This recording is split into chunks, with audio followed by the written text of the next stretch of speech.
Hey friends, again we are here today with Jaspreet Sethi and from Bengaluru, Karnataka. She's mathematics educator, founder, Math with a Smile and Math for Littles.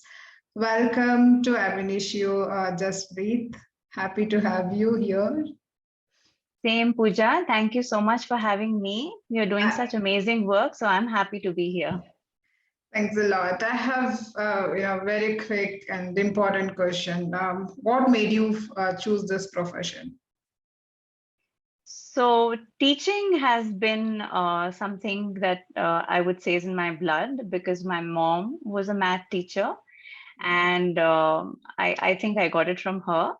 Um, but I think at some point of time in my career, I mean, teaching has always been a source of place where I could immerse myself and also learn. So it's been a journey. Long story short, children give me a meaning. They give me meanings that I wouldn't have thought of as an adult. So just education and being with kids really keeps me going.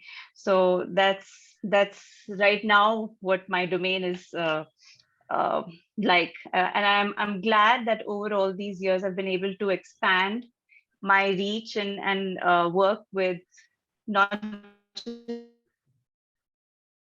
children, now teachers and schools.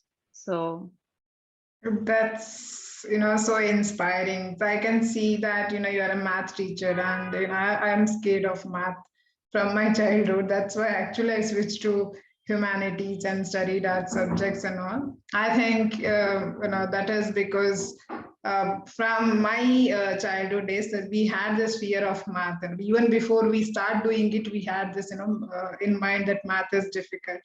And if we get someone who can make math easy for us, I think many children like us probably can breathe easy when exams appear. And one more very important question that people say that teaching is easy job. So what do you think? What's your take on that? it's not easy, and math is not a fearful subject. I'm just sad over the years it has the teaching of it has become something to be feared of, or the teacher the math teacher itself, I don't know why. It's become a very time bound, especially if it was the emphasis was laid on speed and accuracy. In today's time, calculators are out there, so hopefully the shift is happening towards understanding math as a problem solving approach, where you can really think and use logic. And other than that, it's very recreational and very therapeutic also. For if you meet a musician, they'll say that about music. If you meet a mathematician, they'll say that about math. Teaching, however, is very respectable job, and I think it requires a lot of work. Um, the number one would be, if you're teaching children, then some understanding of child psychology and developmental milestones.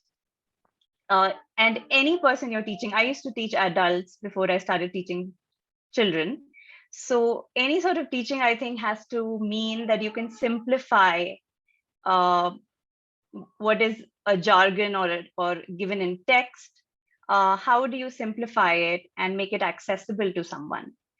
So teaching is not easy. I can be a very good mathematician, but a very bad math teacher, because if I'm not able to communicate and grow the love for the subject in my children, in my learners, then I'm doing a disservice. So it's very noble, and it still is. But there have been a lot of challenges over the years, and I'm very well versed with the issues that a lot of schools are facing with teacher retention and professional development. So that's where I'm trying to now work towards, where it's not just about simplifying the teaching, but also aiding teachers in trying to simplify their approach to their classrooms post-pandemic, especially. Yeah, that's so wonderful. I see now. I think now, as you rightly mentioned, post-pandemic, it's a requirement. I feel it's even more because even children who are getting into school, like interacting with others and teachers and all directly, they are feeling difficulty in probably adjusting to this because they have been through this. Especially younger children, who are like 4 5 year olds, so for them it is really really, I have seen when I started interacting with them, they are really scared of strangers and they're just coming out. I think managing them confidently is one thing that teachers have to take care. And obviously, as you mentioned, if they don't have interest or if they don't grow love for that particular subject or area they are in, it's irrespective of whatever the amount of knowledge they have that goes, I think it won't be any useful for others. And one more question, that what are your hobbies and do you get time to spend on that? That's a great question. I do take out some time. There was a time that I was the department chair for math in a school in New York City, and I did not have children. And I think I had no time at that point, or I maybe immersed myself in work so much that I did not have the bandwidth to cater to myself and indulge in self-care. I think it's when I became a mother, that's when I started really not trying consciously to not bring work home. And if it was, then it was in a way that if my child needed me, I was able to respond to my child first. And that's one of the reasons why I quit classroom teaching in the pandemic, because I was not able to do justice as a mother, personally, and as a professional teacher. Um, Having said that, my hobbies at this point are very child bound, but in that I'm working with a lot of children of early developments. I have a 15-month-old child and his mom. So I mean, call it work, but actually I'm having a lot of fun doing my work. So my work at some point is very much like a hobby, or when I do my math for littles, there's so much fun because we are playing, we're singing songs, and we're learning math very unconsciously. So I'm not sure right now in today's time, I don't know if I'm able to segregate what it means to have a hobby, but if running on a treadmill is something that I can count as, that is something I take time out for very consciously. Other than that, it's a lot of time is spent with my child, playing Legos, building things, pretend play. Um, that's my hobby right now. Yeah, I can connect because that is what happens with me, and I have been suggested by many that you have to give keep a time out for yourself, but that becomes impossible for many things that I'm doing, and I think these things I'm enjoying, and I feel that this is the refreshment. And if someone asks me to segregate what are my hobbies and what I'm doing as my work, part of work, so it is very difficult to actually define what is hobby and what is not when you are passionately doing everything together. And one more important thing that I have started discussing this teachers' mental well-being. And you said that you have been into teaching, and now you are you have your own venture, and you're teaching. And so, what do you think? What are the very important tips that for teachers to take care of their mental well-being? Um, I think it comes from firstly, which is little work. In the first 5 years of teaching, I think you need to perfect content, what you're delivering in a classroom, with a lot of EQ. IQ is important, but also with a lot of love and forgiveness. Forgiveness for yourself as well. I'll share a very small anecdote which kind of resonates with me, and I hope it resonates with other people. In my first few years of teaching, I was very um, particular about what I wanted to do at the beginning of the year to set expectations. I used to give personalized pencils to my students, and I used to really, make a student file which was color coded, and I used to try to be very organized. I still am, but the year that I had my son and I went back to work after my maternity leave, I it just so happened to be that that was the time that school was restarting. It was the beginning of the year, and I had not done any of those things. I had not I was not able to, and I was holding myself on a very high pedestal, and a very beautiful colleague of mine, who was a mom of two at that point, shared with me, and she said, Jaspreet, it doesn't matter, nobody knows all the things that you used to do. This new class does not know this, so don't have this expectation of yourself. And it kind of changed my entire perspective on how I started seeing uh, how, those things were additional and they were great, and my children remember me for that, but they also remember me for what I brought to the classroom, which was a smile and good content, and lessons that connected real life math with the math that they saw in their textbook, and a lot of life lessons. So textbooks and apps and online technology does not teach, teachers teach.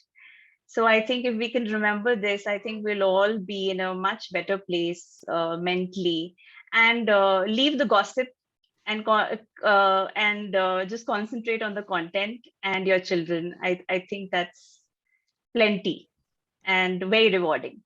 Yes, awesome. Yes, very true. And I have seen this happening with many teachers, and they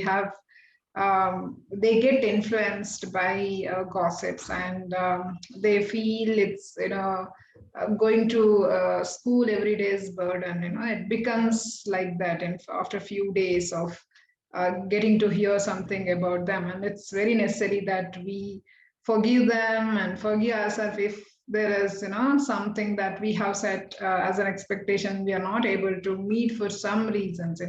That's not intentional. So that's awesome advice. And one that moment, if you want to recall as a teacher that you would cherish for entire life, what that would be. That's so hard. So many instances. I think there have been so many times. Every time a child has written a thank you note, I preserve it and I look at it and I reflect on it, and it just keeps me going. I think that running into a student after years, or finding them on social media, and them recounting or recollecting something that you said that changed their path or course of thinking, or made them just move on, and have a growth mindset because of something that you did or showed humility in, somewhere you showed kindness to them. I think all of those instances have been always like one thing every day, if I recollect or it happens organically, is a highlight for me. That's how I see it. And one message that you would like to give for those aspiring teachers who want to get into this industry. That's hard. In today's time, it's hard. Everything is very scrutinized, and everything is so out there. If imagine if somebody was taking pictures of everybody's parenting fails and putting it out there on the internet, that would be very demotivating. So True. I can only say that you're not doing this for anyone. Let's first admit to ourselves that we're doing this for ourselves. Any profession we are taking, if it's not sadly something that we are put into, even if we are put into it, then we have to just move on and perform. And if it's a conscious choice that we are making, that we're doing it for ourselves, we love this job, and it's a lifelong learning process. My students have taught me so much more than I may have taught them, and allowing yourself to learn the content and how you will deliver it and how your students will relate to it would be the early work that teachers have to put in, and everything else is secondary. I feel how the school is, what the pay is like, who your colleagues are, what kind of work environment it is. Everywhere there is some toxicity and there is some positivity, positivity. So I think we can just anchor ourselves to the positives and keep moving forward. It's a great profession, and you're not a doctor, you're not saving a life, but you're actually creating so much life and so much wisdom within yourself and in your children. And I think that's reward enough. That's amazing. And thanks a lot for joining me today. And that was wonderful having conversation with you. And I think again, we'll meet one of the weekends for live sessions with many of other teachers joining us. Thanks a lot. See you. Thank you Have a so good much, day. Pooja.